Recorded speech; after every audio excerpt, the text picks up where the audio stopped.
Greetings fellow Mist Wanderers, my name is Steve Morgan and this is DM of the Mists, covering all things Curse of Strahd and Ravenloft. I've been working my way through all of the NPCs listed in the Mist Wanderers section of Van Richten's Guide to Ravenloft, doing videos for each of them. I have done, let me see if I can remember them all, Esmeralda, Alnwick Grey, Franz Alhonan, Jan the Sunstar, Weathermay Foxgrove Twins, Dr. Rudolph Van Richten. I think that's everyone. And I wanted to also tackle Larissa Snowmane, and that's what this video is going to do. Interestingly, all the others have had an appearance in my ongoing post-Curse of Strahd Ravenloft campaign so far, except for Larissa. Larissa's been mentioned, but they've not encountered her yet. Usually I spend a bit of time saying, here's how Alnwick appeared in my campaign, or here's what happened with Jan the Sunstar. I'll tell you my plans, but I haven't really actually added her to my campaign or game properly yet. Let's start straight away with resources. So there's a bit of information about her in Van Richten's Guide to Ravenloft, as I just mentioned in the Mist Wanderer section. An interesting thing I only picked up on while preparing this video, there's almost like a blink and you miss it statement, is in Van Richten's Guide it says she's approaching her 70th year. So she's an older lady, and I think older than the original lore. My understanding, which I'll talk about some of the stuff in a minute, in the older lore she was younger, and so that might affect what art you show, although in one instance I've got a great idea of, even if you use how she's depicted in 5th edition as being an older woman, you might still be able to show some of the art of her when she was younger, which I'll get to in a minute. In her write-up as well as mentioned Nathan Timothy, who was a Dark Lord from the old lore, but I don't think is a Dark Lord as of 5th edition anymore, or that his domain was carried across into 5th edition. I'm sure people will correct me if I'm wrong, if I have that wrong. She appears as the protagonist in the old Ravenloft novel, Dance of the Dead. I read this novel about a year ago now, so it's not fresh in my mind, but I remember most of it and I remember enjoying it.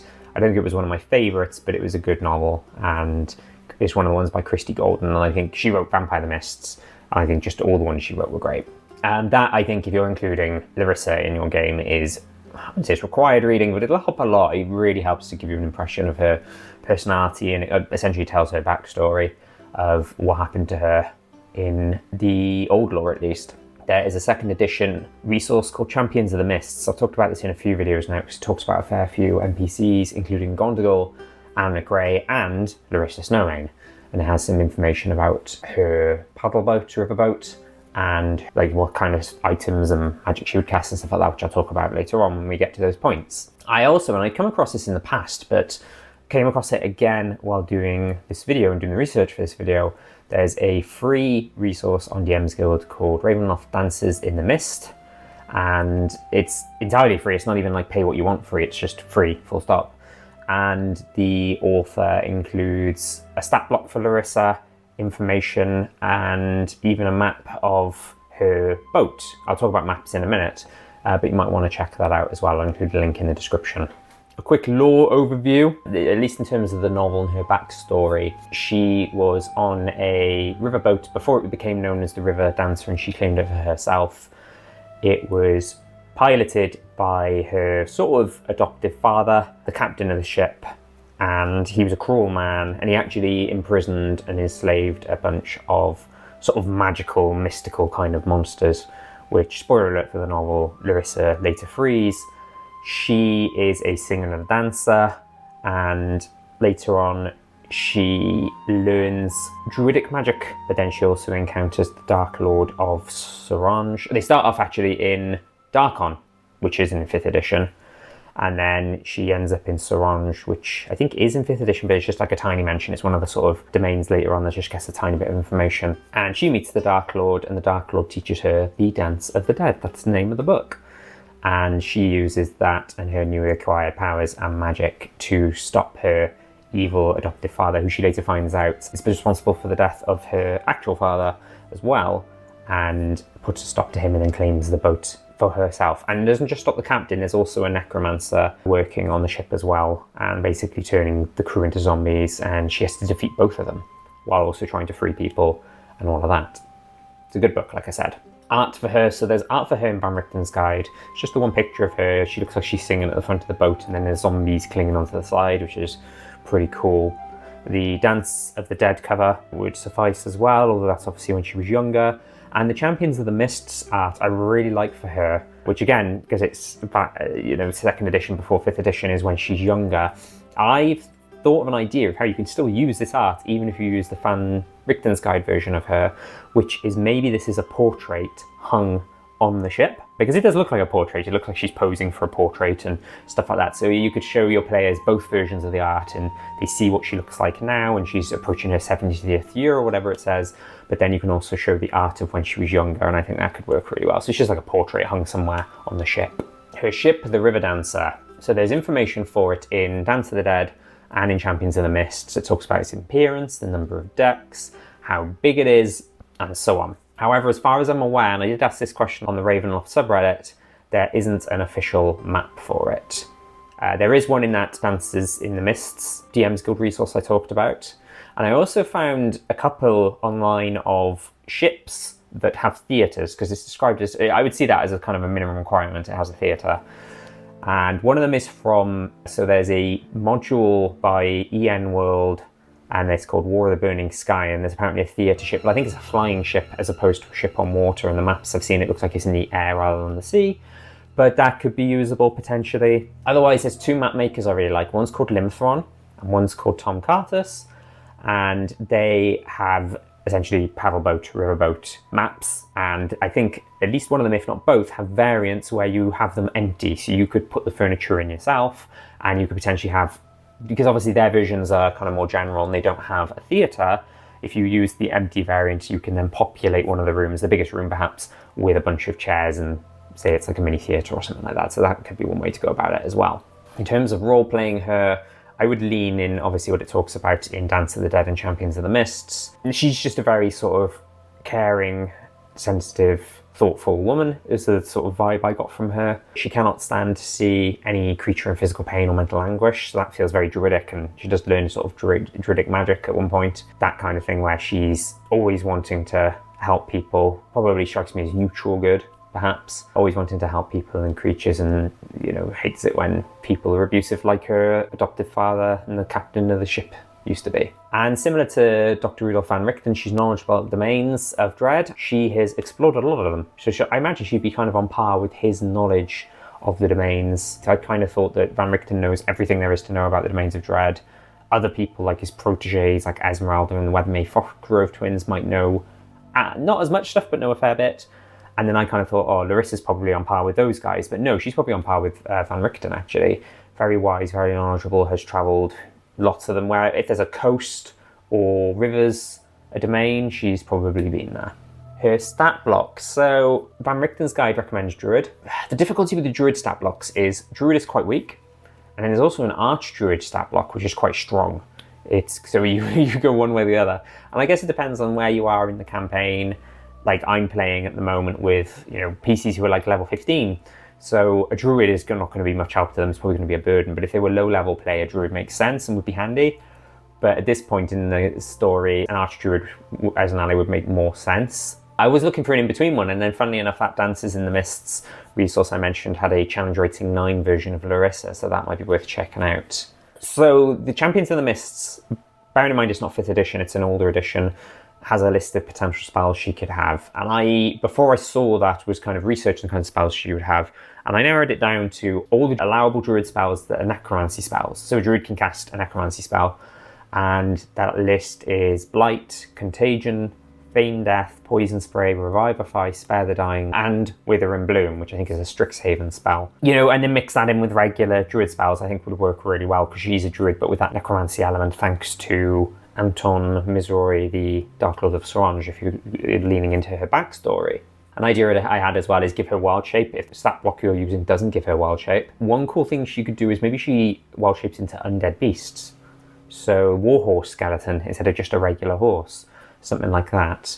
And this might be pushing things too far, but maybe she could wild shape into a will-o-wisp, which ties into Willen, the man / will-o-wisp she fell in love with in the novel. And then, as I said just a minute ago, combine that with regular druid spells. Various resources in the novel suggest that the type of magic she learns is called fruit and flower magic, and that it involves like elemental forces, so maybe bear that in mind when you are choosing spells for her. And even though she's a singer and a dancer, I wouldn't necessarily do any bard spells, maybe just keep it to the druid spells. You can consider giving her the entertainer background from, well, I'm still not familiar with, I haven't had a chance to look at the new version of the Player's Handbook, so I don't know how the backgrounds differ these days.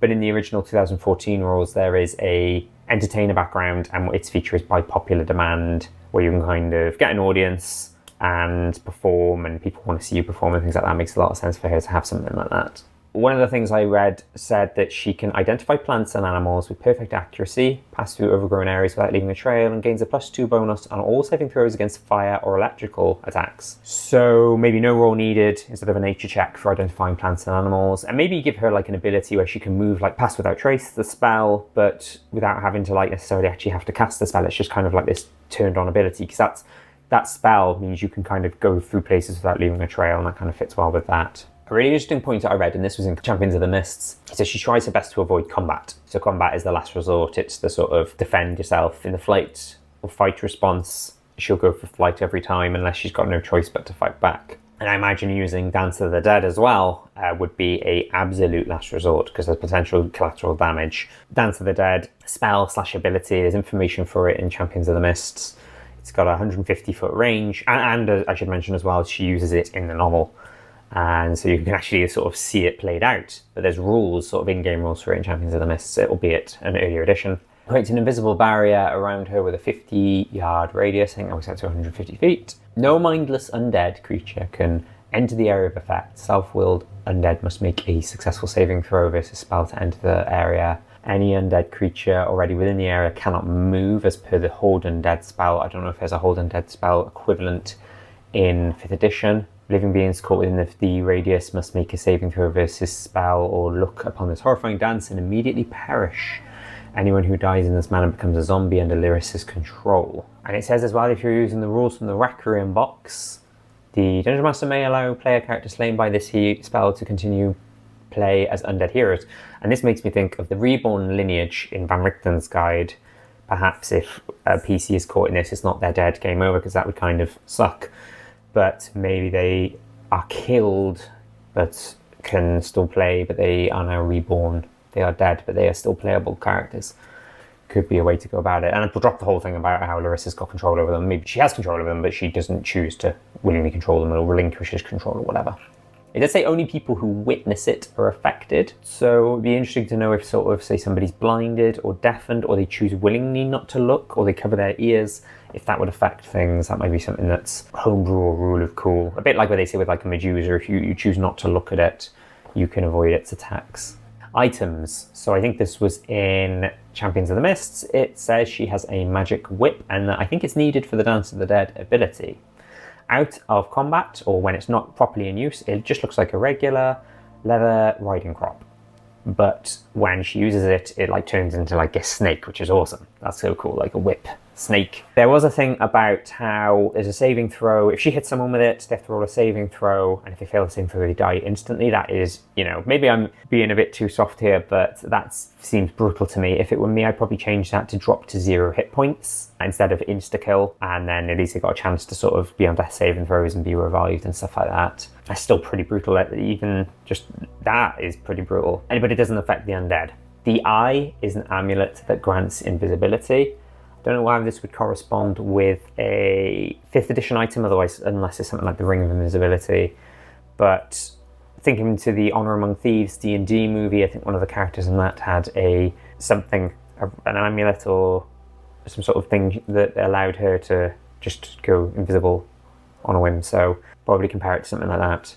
And where would you find Larissa Snowmane in the Domains of Dread? Well, Sorange, originally I was going to say makes perfect sense, but Van Richten's guide says she would avoid Sorange unless she has to go there for some reason, so she wouldn't be there.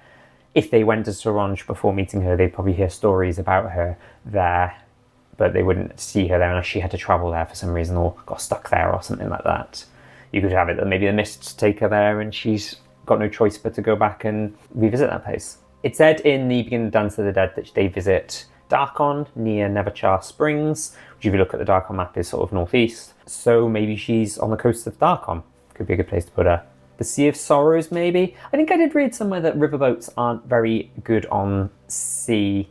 They need shallow water. That's why they run on rivers and they're called riverboats, and they're okay with like maybe shallower waters but not necessarily the sea. This is D&D, you know, we obviously want some things to be like real life, but you know, if you want to place her on the Sea of Sorrows and just say her ship can manage waters that a regular riverboat can't, I don't see why you couldn't do that. Essentially, anywhere with a coast or a wide river, I'm looking at things like Demoiselle, Mordant, Valachan, I'm sure there's more. You could maybe consider doing what I did with the Relentless, which is Pietra van Ries's ship. She's the Dark Lord of the Sea of Sorrows. In my game, my players claim that, and it can travel to domains that don't even, so long as they have a body of water large enough to support a ship, they can travel there. And you could consider doing the same thing with Larissa's ship, the River Dancer, and that would mean they can go to landlocked domains such as Barovia or Falkovnia and others.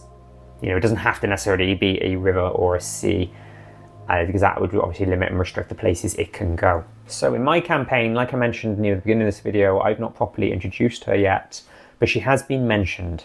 So my players liberated Falkovnia as part of their sort of domain hopping, and they were curious about the Centuries of Death, the Ring of Trees in Vigila Forest, if that's how it's pronounced, which if memory serves is east of Lakar. They've got Jennifer Weathermay Foxgrove as an ally, and she said, I remember reading in Uncle Rudolph's notes there's something about a druid who's also a necromancer. I bet she'd know how to handle this strange, you know, this, it's kind of nature combined with death kind of thing. So I kind of thought that would work really well as a way to introduce Larissa. But at that point she didn't know their name. So they had to, I think they went back to Mordant, back to the shop and did some research, and she was like, it's called Larissa.